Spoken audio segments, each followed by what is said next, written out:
Well, good evening. Just over here by Gus, grabbing my phone charger because I'm shifting out of one cab into the next.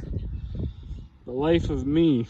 So I want to spray out here, the spot that didn't get worked, and then down by the lake because we just seeded that to peas. And I want to seed out west, that 120 acres that we seeded to peas, because that was direct seeded and it was starting to turn green when I seeded it. So if we give her a shot of Roundup now, a day or two after seeding it, the wheat should have had time to recover and they should take that Roundup up and life should be good. I'm not 100% sure if I'm done with that unit yet. I might have some extra acres to do here.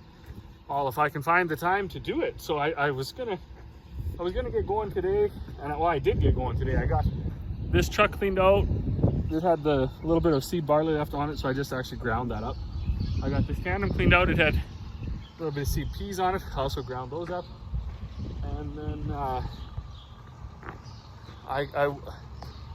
while I was making feed, my hammer mill failed. There were several bearings decided to leave the chat, so that's fun. I was scooping up barley falling out of the bottom where the bearing had failed, and ball bearings and everything else. So damage there. Hopefully the shaft and everything isn't too, oops, there we go, isn't too wrecked. Thankfully I just brought it over here and threw a fit, and then my dad was like, okay, well, I'll just wash it and fix it. So that was a win, I guess. So anyways, he's washed it and he's got it back in the shop, and he's actually currently underneath of it right now fixing that bearing, several other little things. While I was also pouting, my telehandler decided to fail. You fire it up and you get the joystick works, the boom in and out, up and down, forks, tilt, everything. That all works for about 5-10 minutes, and then it doesn't work anymore. And if you shut the telehandler off and leave it off for 5 minutes and turn it back on, everything works again for 5-10 minutes. So there's also a disconnect switch in the cab, like a safety switch, shut that off. If you toggle that switch off and on, then it works again. So I did reach out to the guy that's been out here several times and worked on that machine, and he said, well, sounds like your joystick has failed. We could come out and run a calibration on it and then we'll know. And I thought, wow, calibration on the joystick. Okay, well, I mean, I'll leave it in your hands, man. I don't know nothing about that. So I did look up online because they have a similar parts thing like Ag does. It looks to me like they do have a joystick in Grand Prairie. Looks to be about $2,000, but it looks like they have one. So that would be a win. That would be a win. So I gotta get a hold of him again later on this evening. Of course, he's flat out busy, so and just see what the plan is there. You can still use the telehandler. It's just every 5-10 minutes you gotta toggle that switch for 2 minutes off and then turn it back on. So kind of a depressing day as far as everything that I touched broke. So thankfully Corey was able to put all the nozzles on the sprayer, get the sprayer out, get this trailer sort of set up. We used that smaller 16-foot trailer the last few years, but this one just has bigger axles and it'll be better. Not that we trailer a lot anyways, but there's a little bit more deck space. And if she does have to bring water out to the field for me, she probably will be safer with these tires and axles than the other ones. But I struggled away and I got the old hammer mill set back up. So when in the mornings, I can start making 5 bags in the morning or whatever while I get going on everything else. But for the start of it here, we're gonna run out and we're gonna spray those peas before it rains or whatever is gonna happen. It wasn't supposed to rain, but it's no different than washing your car or watering your lawn or your garden, firing up your sprayer. As soon as you fire up the sprayer, the rains start, the winds start, and this is a nightmare. So, well, good morning. So things are different than they were yesterday now. They're not a whole bunch better, but they're different. So I had hammer mill failure and I had telehandler failure, but we did get our water tank sprayer trailer-ish thing rigged up a little bit. We didn't bolt anything down because I'm not 100% sure if we're gonna leave it on this trailer or not. I think we probably should. It's a little bit stronger trailer for that much water, and then a little bit more deck space for the totes and stuff.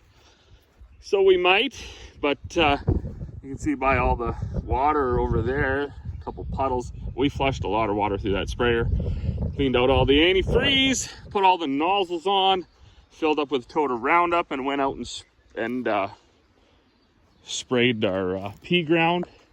So this little hydraulic auger that I used to fill the hammer mill side of the hammer mill, it had broke right here. So we brought it over and welded it up. So that's done. This telehandler, the joystick is still on the fritz, but I was able to message the mechanic that's been out several times to fix it in the past. And he, so he kind of knew what was going on right on the phone. So when you fire it up, you get, you know, maybe 10 minutes out of it, and then the joystick goes dead. But there's a hydraulic cutoff switch behind your elbow. So if you toggle that to off for 2 minutes and then turn it back on, then you get your joysticks for another 5-10 minutes. So he figures you basically cycled the power to the joystick and reset it, and it works. Now, a new joystick is $2,100, and then there's a $500 more on top of that. So for almost $3,000, I don't just want to order the joystick and plug it in there. This is one of those things I've talked about before where, depending on the price of the part, it might be worthwhile just buying it and putting it in and seeing if it solves the problem. And for me, that's kind of around that $1,000 mark. So if the joystick was $700, $1,100, $1,200, I'd probably just order it, put it in, and see if it worked. But because it's $2,100 and the $500 core, I may as well pay the $500 that they're going to charge me. I'm sure it'll be a minimum of $500 to come out, because he thought there was a diagnostic or a calibration they could actually run on the joystick to see if it was dead. So may as well get him out to do that, and then I'll order it up. So it's going to end up costing, you know, that $500-600 more, but at least I'll know it's the right part. This also came in, so this was a little bit of a misunderstanding with the parts person. What we needed was the axle shaft and a new hub. What they sent was a whole new rocker assembly here. So I guess that's okay too. That was another, like, basically $2,000 I think, which is crazy to think. So between this, that little shaft, they threw in the dust cover because one got bent. So that, and then that joystick, we're going to be north of $5,000 for parts. Just in that, it's crazy. Well, that's why I couldn't find Ruby. She locked herself in the shop. Poor dog, stuck in the shop all night. So also we got hammer mill. Hammer mill's in here. It's quite taken apart. So what we had lost and was the final failure where it wouldn't work at all was just a bevel gear on the bottom here. And then that shaft, well, that bearing is gone. So that's that. So Dad's got that bearing. He's also got these, gonna go to town and get these hex bearings for the shaft that runs it. Yeah, there's a few things that this needed some new cotter pins. And then also that shaft seal is leaking in that gearbox. So that gearbox is gonna come out. I do believe we have another shaft seal here. And I do believe it is this one right here. And I believe this is the one that goes in this. Oops. So this one I think goes in the top. Yeah, this goes in the top. It was a weird seal. This goes in the side. This is the one he needs.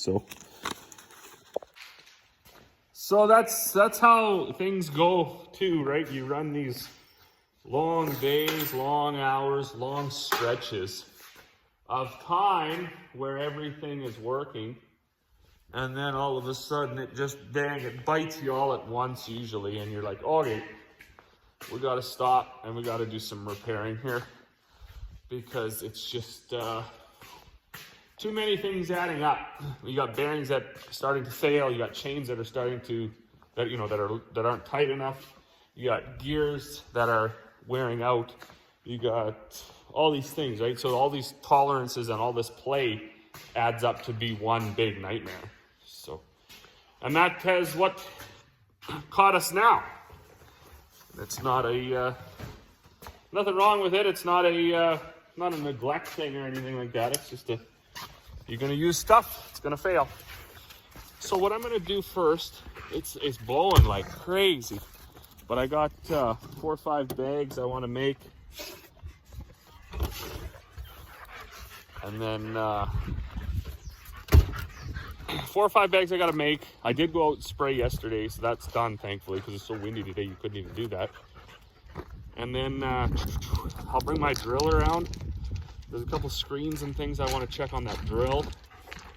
And then I might take it over to the neighbors yet today and maybe seed a couple acres for him too. Well, good morning. We're in the shop. What are we doing? We're looking for bolts. I actually just lost the one that I had. How did that happen? I got like a little squirrel by looking. Look at the bearing. So Dad fixed this. Oh, that actually still turns. It's got lots of life left in it. Oh, that was.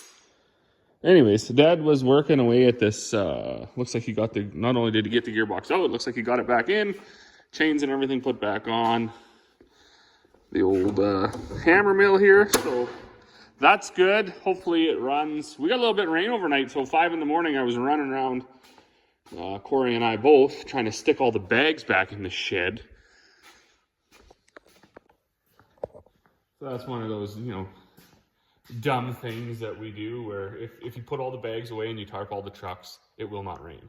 But if you don't tarp the trucks and you don't put all the bags away, it'll guarantee rain. So, and we could use a rain. So we didn't get much, maybe a 1/10 or 2. But anyways, it was enough to need windshield wipers, I can tell you that, because we started out 5 in the morning using the backhoe because the telehandler, the thinning guy was out yesterday and he found the problem. It wasn't the joystick. It was, well, he thinks it wasn't the joystick. He thinks it was this solenoid, but as he was goofing with the solenoid, it actually broke. So it went from working intermittently to not working at all. But we did find out a way to like put a zip tie on it at about 10 after 5 this morning. So it would just hold it together enough to work. And now I am looking for these, all these bolts we bought at, all these carriage bolts that we bought. Like I said, I even lost, oh no, the one I had is in my pocket. Okay, so this is what we're looking for. We're looking for a 3/4 inch carriage bolt. There's a whole box of them around here somewheres. But the question is, where? Where, oh, where, oh, where?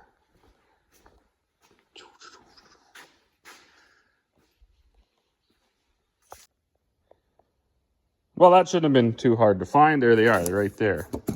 So there should be a few sizing options in here. What we need is to get a few of them, and then we got to cut them because unfortunately that's the length we had to get. So we got to cut them all down a little bit. But that's okay. We can do that.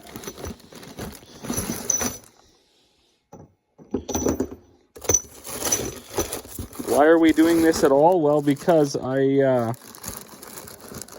using that impact gun, and that thing has jam. Like, holy man, does it have jam. It breaks them right away, so not good, but